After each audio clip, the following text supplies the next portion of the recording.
On parle maintenant des fractures. Steve, on a vu Patrick tomber. On soupçonne une fracture. Comment on fait pour évaluer la situation? Bon, on va toujours procéder avec l'ABC maintenant qu'on sait que les lieux sont sécuritaires, qu'il est conscient, qu'il respire en l'ayant vu. On intervient directement avec les gants, bien évidemment, pour éviter. On va couper les vêtements de la personne pour voir visuellement l'état de la peau. Ici, dans l'état d'une fracture, foulure, entorse ou dislocation que nous, on ne peut détecter à l'œil nu puisque ça prend les appareils médicaux pour le faire à l'hôpital, on va voir seulement une coloration bleutée ou de l'enflure, ou les deux. Donc, nous, aussitôt qu'on voit ça, on soupçonne fracture, foulure, entorse ou dislocation, peu nous importe. Ce qu'on va utiliser, nous, c'est une gaze pour pouvoir appliquer directement au niveau de l'endroit où on va appliquer du froid pour diminuer la douleur. Ensuite de ça, Monique, elle, ce qu'elle va faire, elle va utiliser une compresse froide instantanée qu'on retrouve dans la trousse.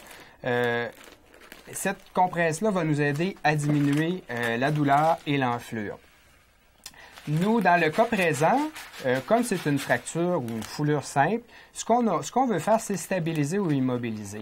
Donc, on va demander à quelqu'un de venir nous aider à tenir le pied pendant que Monique, elle, va stabiliser la jambe actuelle sur l'autre jambe, de manière à se servir de l'autre jambe d'attelle.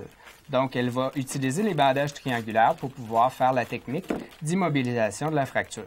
Et c'est le traitement pour une lésion ostéo-articulaire quelconque. Excellent. Christian, tu tiens bien OK? OK, je vais passer en dessous ici, puis si ça bouge, tu me le dis, mais il ne faut pas que ça bouge, OK? Comme ça. Puis on va aller passer, tu peux lever l'autre jambe.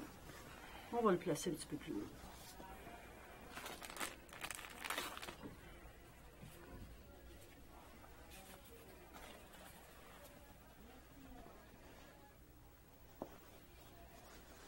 Tu peux lever l'autre jambe.